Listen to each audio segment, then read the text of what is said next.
अरे ये संसार रूपी जंगल में सबको मारने की ताकत उनमें है, सवाल ही पैदा नहीं होता।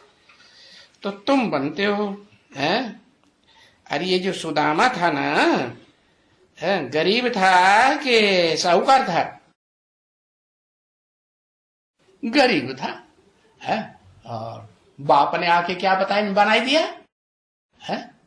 पदमा पदमपति बनाई दिया है। कैसा पद्मा पदमपति? बोलने लगा, अरे शिक्षक हूं से गरे जग को जय ताक कहा तो देती है शिक्षा है? ये तपके परलोक सिधार तिन को नहीं संपत्ति की इच्छा। ऐसे ऐसे सुनाने लगा। समझा कुछ? कुछ नहीं समझा। हिंदी बोली कि अंग्रेजी बोली? हिंदी तो बोली। हाँ, माना उसकी औरत उसको समझाती है सुदामा को, हाँ, कि पतिदेव जी महाराज जाओ भगवान के पास, क्या तुम्हें कुछ धन संपत्ति मिल जाएगी? नहीं, ये बच्चे भूखों मर रहे हैं। तो वो कहता है क्या क्या कहता है? अरे अभी तो सुनाया, भूल गए? शिक्षक हूं सिगरे जग को, सारे जग का मैं शिक्षक हूं, पढ़ाई सकता हूं। तिया माने स्त्री, तू क्या मुझे शिक्षा दे रही है? जो तपस्या करके आत्म की तपस्या करके परलोक के ऊपर विजय प्राप्त कर लेते हैं, उनको तो संपत्ति की इच्छा, धन संपत्ति स्थूल की इच्छा है नहीं। उनको तो ईश्वरीय धन संपत्ति मिलती है जो एक से आती है। एक के अलावा और कोई वो धन संपत्ति दे सकता है? नहीं दे सकता। तो देखो ये सुदामा पदमपति बना था ना, हाँ, ऐसे शास्त्रों में दिखाते हैं ना। हाँ, क्या किया उसने? हाँ? उन्होंने तो कृष्ण दिखाई दिया कि कृष्ण को मुट्ठी चावल जाके दिया, कृष्ण को भगवान बना के बैठा दिया। अब कृष्ण की भगवान की बात है? कृष्ण भगवान की बात नहीं है कि मुट्ठी चावल दे दिया। अरे भक्ति मार्ग में तो सारी स्थूल बातें उठाए लेते हैं। मुट्ठी चावल का मतलब यह है कि दो मुट्ठी होती है हाथ की, एक मुट्ठी दाएं हाथ की, एक मुट्ठी बाएं हाथ की। जो दाएं हाथ की मुट्ठी है, दायां हाथ अच्छा होता है ना, हाँ, तो ऐसी आत्माएं जो विजय प्राप्त कराने में बड़ी दक्ष हैं। क्या? पवित्र आत्माएं। आत्मा क्यों कहा? क्योंकि जो चावल दिए ना सुदामा ने मुट्ठी, तो पहली मुट्ठी जो है वो किसे कहा? दाएं हाथ को कहेंगे कि बाएं हाथ को? दाएं हाथ को पहली मुट्ठी, अव्वल नंबर, उसी का काम हुआ। क्या? पवित्र आत्मा है। कैसी पवित्र आत्मा है? ऐसी पवित्र आत्मा है जिनकी पवित्रता की पावर से विजय प्राप्त होती है।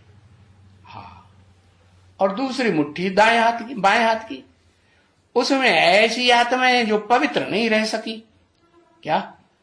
ज्ञान तो लेती हैं, लेकिन ज्ञान में अगर पवित्र न रहे, मन से, मन के संकल्पों से, ऐसा घुमाड़ा चलता रहता है, ऐसा हो जाए वैसा हो जाए, मन के संकल्प जो है गंदे गंदे चलते रहते हैं, तो गंद खाने के चलते रहते हैं, गंदी इंद्रियों से कर्म करने के चलते रहते हैं, तो फिर तो क्या कहेंगे?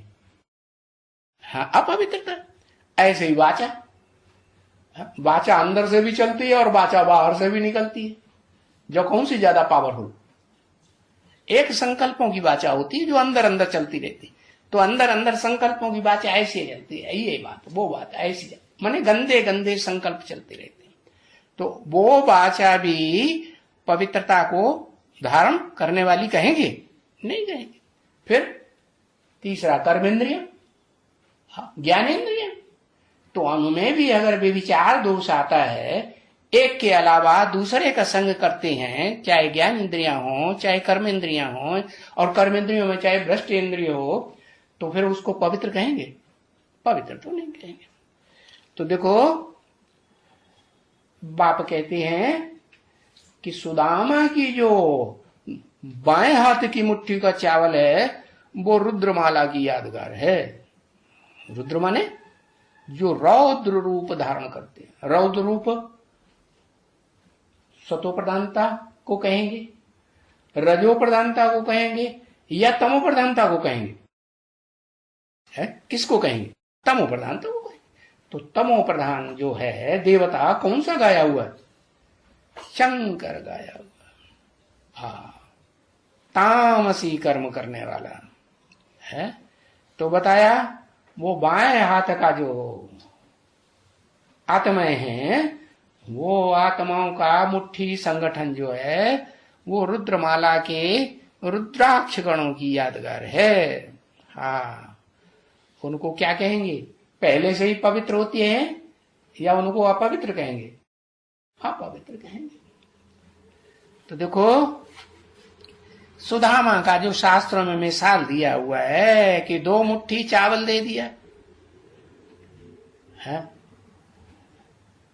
तो अपने लिए किया ना, जो भी दे दिया वो अपने लिए किया कि दूसरी आत्माओं के कल्याण के लिए कर दिया? पहले किसके लिए? पहले अपना कल्याण किया। क्या कल्याण किया?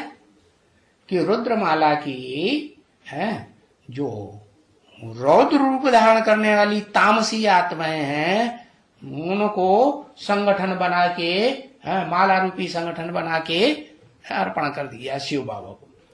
और दूसरी मुट्ठी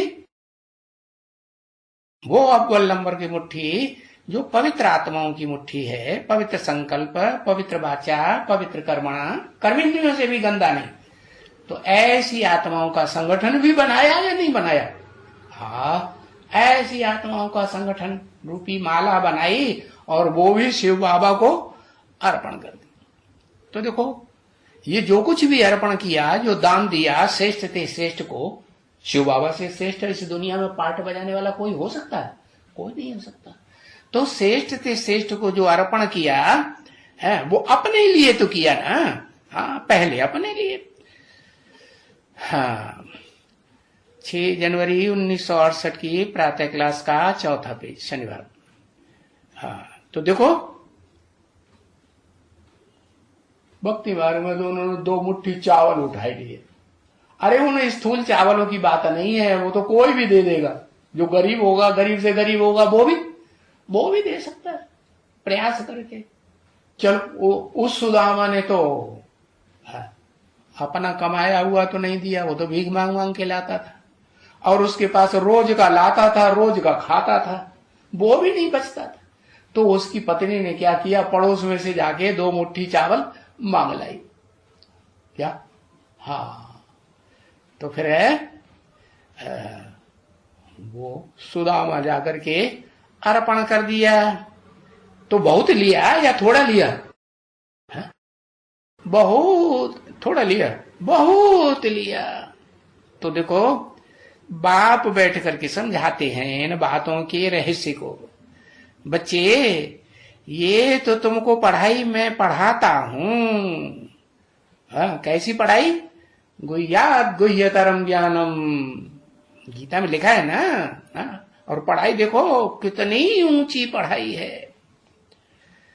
तुम बनते हो ऊंचते ऊंची इस पढ़ाई से, जिससे ऊंच पाटधारी इस दुनिया में कोई होता ही नहीं। क्या बनते हो? क्या बनते हो? अरे ऊंचते ऊंच कुछ बनते हो तो क्या बनते हो? दर दर है भीख मांगने वाले भिखारी बनते हो। नालों के किनारे रहने वाले झोपड़ी में देवता बनते हो। देवता है तो 33 करोड़, ये क्या बड़ी बात हो गई है? देवता याद आया, चलो देवता ऊंचे से ऊंचे, कोई भी देवता को पकड़ लो 33 करोड़ में से काम बन जाएगा है ऐसे। अरे देवता में भी महादेव जिससे ऊंचा देवता कोई होता ही नहीं।